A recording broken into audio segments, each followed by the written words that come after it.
Hi all, Jason here from Desirable Vinyl. This is video 5 that was meant to be of 4, if that makes sense. So I'm going to call it 4B of my personal record collection. I don't have a huge collection, but I tend to chat about why I pick certain records and stuff like that. You know, it's like I do this because stuff invokes memories, you know. I don't want to provoke, I want to invoke. So I run an online record store in the UK. I ship globally, I ship anywhere in the world, and I sell through eBay. I've tried various sales channels, but eBay works really well for me. I did have a physical record store until the end of 2021, which I then shut through financial problems, difficulties. Me, and along with probably a dozen other record dealers based around the area. I am one of 4 that have closed in the last 2 years, which is very sad, I think. But that's a sign of the times, isn't it? But on the positive, I have an office in Evesham and I encourage appointments. I actively promote you guys, anybody coming to see me. Just come and see us. Give me notice. Set a day, set a time, rough time. And come and see us, and I'll leave you alone. You can just have a look at stuff. You can look through, you know, basically my stock and buy from me in a quiet or loud environment if you want to put the record on, because you can test check stuff. Got a record deck set up, obviously, stuff like that. So very happy to work with you and get you what you need.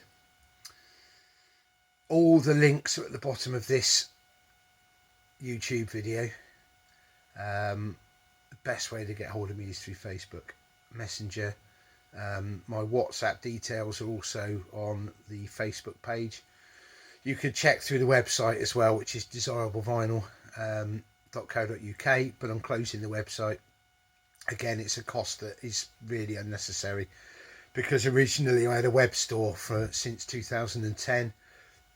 It's a huge amount of money to upkeep, to keep your profile up on the page 1 of Google. If you're not on page 1, nobody ever finds you, because people, much to my name of the company is Desirable Vinyl, people don't find you, you know, and it doesn't matter how good your meta files are and your SEO is. Somebody else is paying more money to put themselves at the top of the list, and that's what Google and such like are aiming for, isn't it? You just pay more and more and more to stay where you are. So I refuse to do that. It seems pointless unless it's organic. I don't want to be paying for stuff, really. So there you go, that's where we are. So appointments, selling online, just look for Desirable Vinyl on eBay as a user. I've got excellent feedback because I treat my customers online as I would in a store. A little bit of sarcasm, a bit of joking, a bit of flippancy, but the reality is that I look at every record, I check every record, I play every record, not necessarily all the way through, because I'm cleaning, you know, 200, 300, 400 records a week. You can't do that. There's not enough time in the world to do that. So but I do pride myself on making sure that what you get is exactly as it's listed. If it is only fair condition, I will tell you it's only fair and why. If it's good condition, very good condition, near mint, I will tell you why. I think it's bloody important to do that. But without further ado, as I say, video 5, I'm just going to flick through the remainder of my record collection, which is a little bit of punk and some blues and a few odds and sods. Please subscribe. Every single bloody YouTube blogger and video company person, individual says do that. It kind of sounds obvious, but just please share, spread the word, please, because this is what I do for a living. And if you like more, or if you like what you're seeing, if you like what we do, what I do, how I do it, please come and see us, you know, or open a conversation. Go and look online. I need to make a living. and I love what I do, but I'm never going to be rich. So here we go. Black Market Clash. Fantastic. 10 inch. It's the only Clash one I've got. So instead of telling you what I got rid of, I'll just tell you what I've got. And maybe actually explain why I kept it. But I am rebuilding some of my collection. I mean, in previous videos I have said that this is about a quarter to a third of what I used to have, because I sold the collection one by one as the money started going down from the store and I needed to cover costs. You have to put food on the table as well, of course. That's a good album. That Comfort to Me is the album, and then it's a double album. The second one is them playing a lot of that stuff live. They're a punk band from Melbourne, Australia, headed by Amy Taylor, who has the punk attitude towards the world, which is great, because punk's not dead. It never did die. It just ran out of things to say at times. Dead Kennedys, Fresh Fruit for Rotting Vegetables. That was the best album, in my opinion, that they did. That's why I've kept it. Tumour, Circus, that's a Biafra. Charlie Tolnay is in that as well. Death, great documentary on Amazon. If it's no longer on Amazon, Netflix probably got it, and somebody else has probably got it. But great documentary about a group of lads in the 70s in Detroit, i.e. Soul City, you know. Motown City, who actually kind of went down the punk route before punk was punk. Fascinating. Good music as well. That's a posthumously released album as well. The singer died. They were two brothers and a cousin, I believe, and the singer died quite young, and then they kind of obviously folded the band and just went their separate ways, and you know, had their own careers. Eddie and the Hot Rods, Teenage Depression, excellent. The Jam, Snap, got rid of all my Jam stuff and kept that, which is a very good compilation album. Millions of Damn Christians, they constantly change their name, but everybody knows them as MDC. This Blood's For You, kind of proto-punk, I guess. Breaking Glass, Hazel O'Connor, not punk, more new wave, but brilliant album, great singer, fantastic film. She's still out there doing it. She's not been well recently, but she's still out there doing her thing, with the same attitude of 40 years ago. Iggy and the Stooges, Raw Power, fantastic album. Kept that one because Raw Power is my favourite. Real Deal, it's on white vinyl. It's an unusual one. It's not really a band that most people would have heard of. It's violent. It's probably the best way to describe it. It is hard, heavy, hits hard. I guess anarcho-punk, American style, with a bit of kind of Voivod thrown in. So yeah, it's an interesting combo. Bold and the Beautiful, Dance to This You Fuck, and Satan, second chapter of Comments. Two bands, one album, brilliant. Noise, industrial, hardcore, just very hardcore punk, brilliant. I'm the only one that likes this. Great Rock and Roll Swindle, Sex Pistols. I got rid of everything else. I love it because it's so bad, if that makes sense. There are some actually very good tracks on there, in amongst all the half-baked, half-produced stuff, you know. But that's punk, and that's why I've kept it, you know. Other punks go, oh, it's crap. Oh, yes, it is. But isn't that the point? You know, it's just rough rock and roll, played roughly with attitude, and that's what it is. And to be honest, I can get Never Mind the Bollocks anytime, anywhere.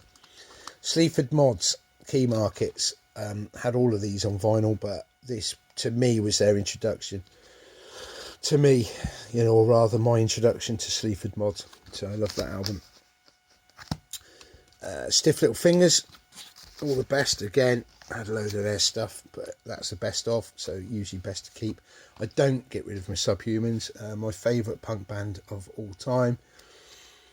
Second wave of punk, basically, best way to describe them.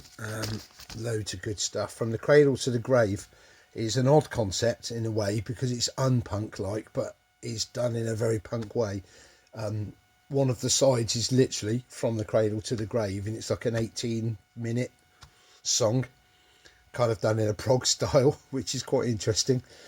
But it is still very much punk, with the punk attitude of Dick, the singer. Fantastic. Worlds Apart, Time Flies, Split Vision. This is my favourite of theirs. This is not the original I bought back in the 80s, but this is on white vinyl that I picked up from a record store in Camden Town about 15 years ago or so, I think. Absolutely fantastic. Just love it. It's just Subhumans at their best. I actually remember very specifically buying the original because I lived in Weymouth at the time, and there was a load of skinheads outside this indie record store. I can't remember the name of the store, long gone now. And I had the look of Richard Adowardi from the IT Crowd. That's what I looked like. Very dorky, bit geeky, National Health glasses, you know, lots of curly hair, brown bomber jacket. Yeah, so not the coolest look in the world. But, you know, I guess that makes you very strong when you're having the piss taken out of you for years and years on end. So I went past these guys who were just taking the mickey, being quite, well, very rude, quite frankly. And I went in and I came out with this under my arm, and they parted the way, you know, just went, okay, fair play. Well done, mate. Carried on taking the piss after that, but, you know, could hear them laughing as I walked off the street. But I guess I had the balls to do it and go and look for it and find it, you know. That's what you've got to do in life, isn't it? Warsaw. I don't have any Joy Division stuff anymore, but that's basically pre-Joy Division. This is as they were finding their sound, you know, with Ian Curtis and Hooky and the like, Bernie and Steve Morris. And I sold the Joy Division stuff because it fetches good money. So I shift myself a bit here. In the last, well, I think I've always been into the blues, but I never knew it. I'll explain that because when Stevie Ray Vaughan really hit the world back in the 80s, and then the likes of Jeff Healey, and then followed by Bonamassa and such like, I never really viewed it as the blues. I just thought, that's just good rock, good blues, good whatever. And I love the Blues Brothers movie as well. And I guess that's a kind of nice, subtle introduction to the blues, in the way that, for example, Jack White, the White Stripes, introduced the blues to the world, you know, because he did it in a way that was still very attractive to a modern younger audience, and that's quite ingenious. I don't have any White Stripes stuff. I did have a load of bootlegs because they sell well, but I still source them for customers. Just Blues. So I have a load of compilations because at the time getting into this, you're not quite sure what you like. So the blues compilations are actually relatively low price, of course. So you know, I'm picking these up for £5 to £10. Some were 15, 20 from various record stores and other dealers that I know. And you know, just ask the network and go, what have you got that I might be interested in? So it's really nice. So what I'm trying to do is invoke something in people here to go, well, okay, I might give this a go, or God, I haven't listened to this for a while. That's the purpose of really what I'm doing this. Obviously, I'd like to source them for you. That's the point. You know, at the end of the day, you know, it's a trail of breadcrumbs, hopefully leading to desirable vinyl. And I will help and do what I can when I can. But the reality is, yes, I'm really into it now. I prefer Delta blues based on acoustic or even electric guitar when they kind of became Chicago blues, or Texas blues, you know. But that's kind of what I like. However, you know, I like Champion Jack Dupree on piano. I love the harmonica, you know, so Sonny Boy Williamson and Little Walter, stuff like that. But this was a good intro. So that one I've bought recently. I've not even listened to it yet. But this one I've had for a while. Blues Men. So you got Otis Spann and obviously Muddy Waters and that. But you've also got artists here that I didn't know a lot about. I'd heard of Brownie McGee, for example, and Big Bill Brucey, Mississippi John Hurt, but you go, yeah, I want to hear it, and all of it is just fantastic. And the blues isn't all about the same subject matter. It is usually about drinking, losing your woman, and not having anything and trying to break away from it. But the thing, the irony about the blues is it's not blue. Country and Western is blue. Country and Western generally doesn't have a great message at the end. The blues is about, I know where I am, but I'm either happy where I am or I'm going to get out of where I am and do something else that's going to be better for me. You know, that's why I like the blues. And of course, blues led to rock, heavy metal, spread the other way into jazz, etc. Muddy Waters, that is my pride and joy, actually. That's my 78 that I found of Muddy Waters, Rolling Stone Blues. And then the other one is a Muddy Waters live at Newport in 59 or 60, I think. Rhythm and Blues All Stars. I always look for a Marble Arch label, but again, this is subject for future video. You know, which labels you can pretty much guarantee are going to have artists on there that if you like a certain genre, if you love prog and you're on Charisma, and I may be teaching a lot of you to suck eggs because Genesis were on the Charisma label, for example, you're likely to find other bands that you will like on the Charisma label. Same as Island. Island was a lot more varied, of course, but, you know, famously had the likes of Bad Company to Bob Marley, you know, so you're gonna have some pretty good artists. Atlantic was Led Zeppelin and a million other artists, all of which had a lot of validity, you know, and still do. So Blues Roots Volume 1, ones of particular interest is, again, people I've not really heard of. R.L. Burnside, Joe Cullicott. There's some slightly rarer stuff on there. Black Ace. There's Lau Folsom, of course, on there, which is fantastic. Blues Package 69. This is more your kind of, I guess, British blues invasion stuff. You know, like Mother Earth, Cuban Blizzards, Buddy Guy. Fair enough, that's a genuine one, as in genuine blues guy. But Alexis Corner, you know, Blue Cheer, stuff like that. It's just not all British invasion stuff, but it's that ilk of the late 60s when it was very, very trendy. World of Blues Power, you got John Mayall and Paul Butterfield on there, which is great, 10 years after Savoy Brown. Again, this was a great intro for me into the blues world to go, yeah, I like them, and not so keen on Eddie Boyd, for example, personally. Nothing wrong with it, just not something that turns me on as much as the others. Ultimate Blues Collection, which is a really good one to have, a double album, not expensive. I think I probably only paid £10 for that maybe 15 years ago. It might be a £15-20 record now. But, you know, you got Bonnie Raitt and Gary Moore to Muddy Waters, Howlin' Wolf, John Mayall. I mean, it's Hendrix on there, all sorts. And then into the individual stuff. Long John Baldry, Hoochie Coochie Man. I like his style because he kind of does it's very John Mayall, but he adds a bit of kind of funk soul feel to it. Blues Brothers, Made in America, and Blues Brothers. I don't have the movie soundtrack one, although this one does contain most of the tracks from the movie.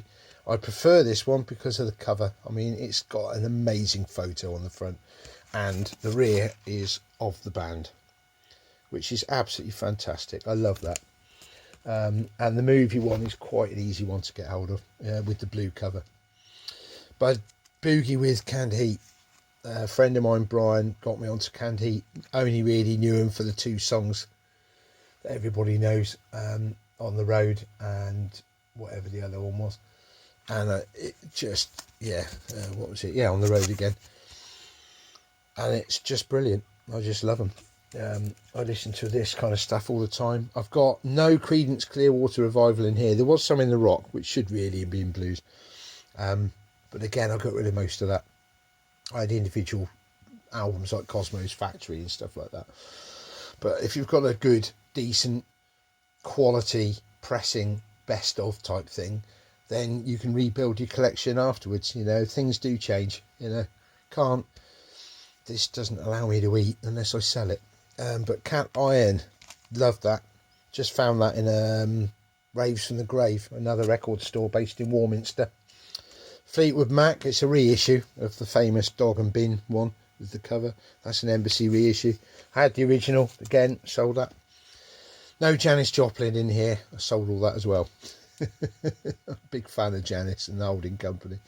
Original Fleetwood Mac English Rose, I just bought it because the photo's insane. I just love it, but it's basically all their early Peter Green blues stuff. Greatest Hits, which is everything kind of up to, I guess, 1970. And then you got the stuff that was after that, but before Rumours. And then Christine Perfect on side 2, all her stuff, solo stuff. But it's got I'd Rather Go Blind. Wow. Yeah, her version is just incredible. Because she plays piano on that track as well, and it's unbelievably fantastic and moving. Rory Gallagher, live, double album. I'm a big Rory fan as well. Healy, See the Light, seminal album, fantastic. John Lee Hooker. Now this stuff, this is a triple album. I buy this from my distributor as a record dealer. I kept this one because it had a bit of a... I dropped it when I took it out of the box. I thought, well, I love John Lee Hooker, so I'll keep this one. That's the beauty of being a dealer. You can actually buy the stuff in that you also want for yourself. I can supply this kind of thing a lot. You know, Howlin' Wolf, Lightning Hopkins, John Lee Hooker. There's all that kind of stuff out there. And it is still affordable on modern vinyl, on new vinyl. And the new vinyl, argue against me on this one if you really want, but you won't get a response from me. The new pressings are as good as, if not better than the originals, because they are more modern. As long as the pressing plant themselves, and you don't always know this, but that's why you come to me, because I can establish how good the pressing will be before you buy it. You know, whether it is actually any good or whether it's just a gimmick and on an average quality pressing. You know, modern vinyl is good. The pressing technology has improved in 50 to 60 years. Of course it has. You know, as long as it's from an original acetate and analog, you know, then it's fine. Or if as long as they haven't digitized it. You know, there was a big thing when it's like, oh, digitized vinyl. And it's like, oh God, no, you might as well just buy a CD. And again, we can go into the audio differences between CD and vinyl, and can you really tell the difference, etc. At some other time, I'm sure. Anyway, but I love this. John Lee Hooker, Boom Boom. John Lee Hooker's, I think, last studio album. I'm sure somebody will correct me if I'm wrong. But I love it because it's got Santana on it and George Thorogood, Charlie Musselwhite, etc. Bonnie Raitt again. She seems to appear on an awful lot of blues albums of other people's. But, you know, she's valid. Still out there, still doing it. Elmore James, that came from Blues Brothers film. Robert Johnson, King of the Delta Blues, that's on blue vinyl, which is a bit of a gimmick, that particular one. It's okay. But you can get away with it because the recordings are so old anyway, you can't really enhance them that well. Johnson, triple album. He only did enough to cover one album, but so a lot of these are tracks that have just been redone. And again, I love this. This is from my distributor. Again, I can get hold of these quite easily. I love that photo. That's a famous photo of him. Probably there was only about 3 photos, I think, available of him. World of John Mayall. John Mayall's blues from Laurel Canyon. Absolutely fantastic. Nice and soft blues there. Memphis Slim, Greatest. Michelle Shocked. I love that. I think it's in a natural setting, you know, Texas campfire tapes.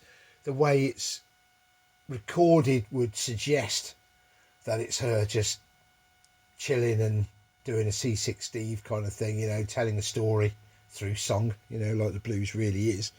I'd like to think it's kind of genuine in that shape and in that form, you know. But it's really good. It's a pleasant surprise, that one. 10 years after, double album live. It's the only 10 years after one you need. Love Robin Trower because I'm a big Hendrix fan, so Trower makes sense for Earth Below and Long Misty Days, and his I think last but one album, I believe he has another one out now, No More Worlds to Conquer, that one, love it. Stevie Ray Vaughan, enough said, love him.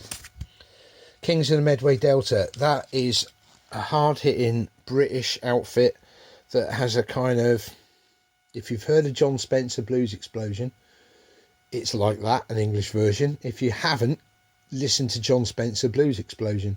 If you've watched the film Baby Driver, at the start where he's doing the first heist as the driver, this is what he's listening to in the car. Not this Kings of the Medway Delta, he's listening to John Spencer Blues Explosion. These guys are very similar. It is blues, but my God, it has a kind of pub rock band punk almost vibe to it as well. Clever, I like it, has attitude. Sonny Boy Williamson's Bluebird Blues, a famous album of his, and Johnny Winter's Second Winter. Howlin' Wolf, again from the same Blues Masterworks series as Robert Johnson and John Lee Hooker. And then I kind of buy game soundtracks. I'm not a completist, I just buy what I like, you know. So this is from the game San Francisco for the PS3, and it's bloody brilliant. It's on yellow vinyl, it has all sorts of kind of from the game Driver San Francisco, which I love.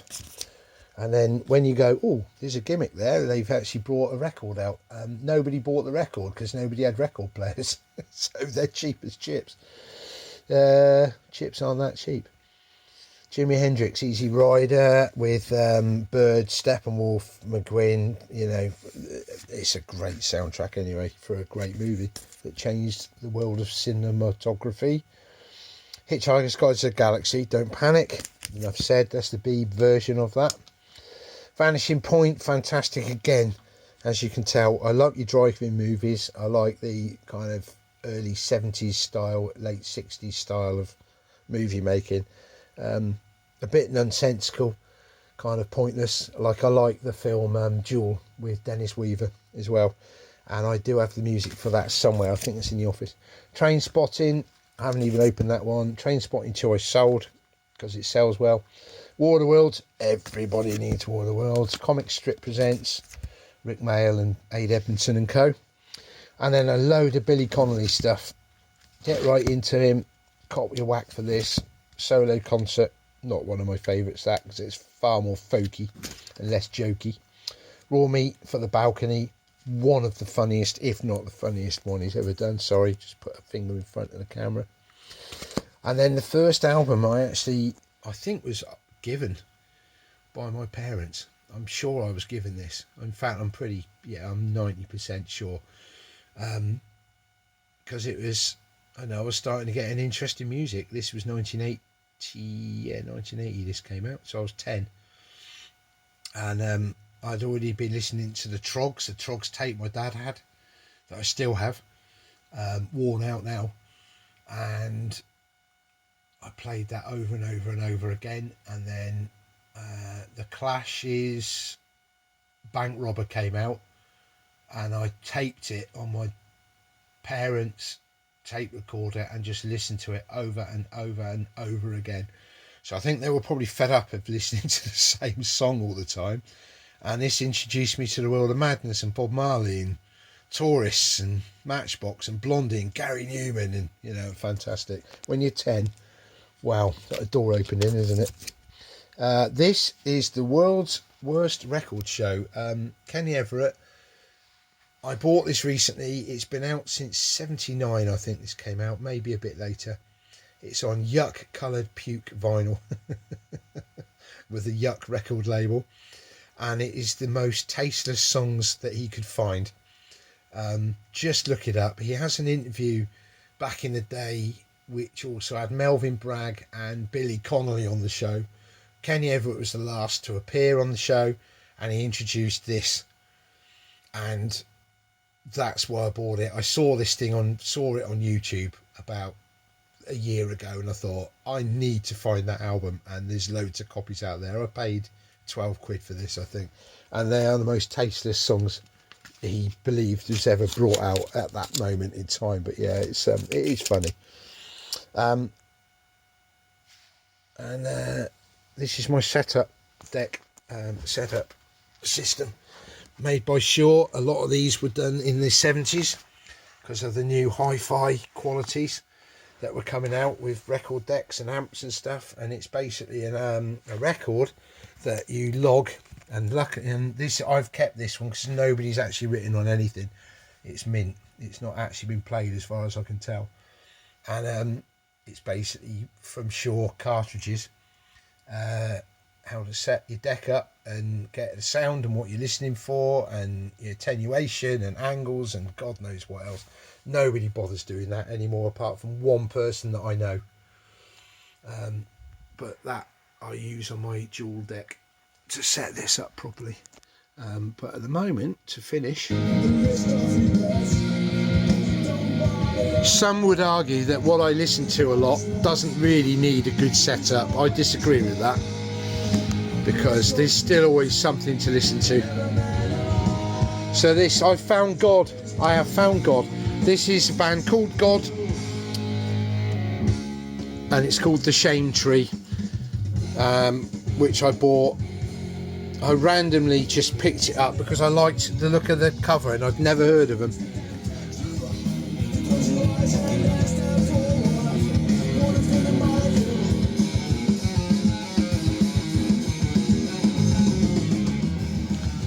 So anyway, that's me. Anybody that's actually got to the end of this video, genuinely got to the end of this video, thank you very much. Just checking I haven't knocked my coffee over. Thank you very much. Do please subscribe. The video quality will improve as I go. My content will get more condensed and more on point as I go. I'm just feeling my way at the moment as a dealer. There's a lot that I'd like to explain to you guys about what we do, why I do it. And I kind of just want to create a community. Like in America, there's a lot of these type of blogs from American dealers who have even longer videos, to be honest, and I do get a bit fed up with them. But they create a community which I think is absolutely essential to keep vinyl alive. I mean, my tagline is love music, so it doesn't matter if it's not on vinyl. I'm not a snob about that. I sell CDs, I do DVDs, I do stream stuff myself. You know, that's what we have to in life, because the vinyl is unattainable sometimes. You just can't, unless you're very, very rich and made an awful lot of money, or been left a collection by somebody that bought it back in the day. You're not going to buy a Led Zeppelin 1 original pressing now for less than £1,000. You're not going to find Source Full of Secrets for less than £3,000 on an original pressing. And this is something of a future video as well, just as an aside at the end, kind of addendum at the end here, that just be careful. There are so many people out there, dealers included. Privateers, private sellers, I can accept if they're saying, oh, it's a genuine original pressing, and it isn't. The worst cases I've seen people go, a genuine original pressing, it's got a bloody barcode on it. Enough said. Unless it's something genuine from the 80s onwards, you're not going to have a barcode. That's the obvious one, but the reality is, just be cautious. If something looks too good to be true, or you think, oh my god, that's what I've always been waiting for, that's what your dealer, you know, unscrupulous dealer, and there are a lot out there, I've met many and I've bought from them as well, and I never go back twice, you know, once burnt, etc. I won't do that. And I don't know everything. I can look at a record and I don't always know which Beatles version it is, for example, because the Beatles genuinely and usually use the same numbers on all of the pressings, especially the early ones. You just don't always know, and people who bought it when it came out will say it's the first press, say, of Abbey Road, right, or Sergeant Pepper. There are subtle differences, because often you might actually have had a second pressing. The first pressing may have run out within a week of its release, and you think you got an original because it came out that year or at that time. Another example is Led Zeppelin 1. They only did a short run, which is why the originals now are worth such a lot of money, because the second press, Atlantic at least, then changed the colour on the label slightly, so you don't have a plum label. I think it was a green and red, so at least you know the difference, whereas a lot just went and just used the same artwork and the same graphics and reprinted it, so you don't always know. You should know from the matrix number. Different video altogether. Just please subscribe. Thank you very much for getting to the end and me to bore you to death, and go and listen to some of this stuff. Also suggest stuff to me. I mean, I'm open to anything. All this has come about from exposure to music over the years. I'm a dealer because I just love the vinyl format. So all my contact details are below. Please set an appointment with us. Come and see us. I'd be very happy to see you. Just give me at least 2 days notice, because I may not be in the office, or I might be away, or I might be out buying a record collection somewhere. So like to see you. If you can't come and see us, buy online. My shipping costs are very reasonable compared to most. They're very, very reasonable. I only charge £3.45 to ship an album at the moment, as of this is February 24. All right, bye, cheers.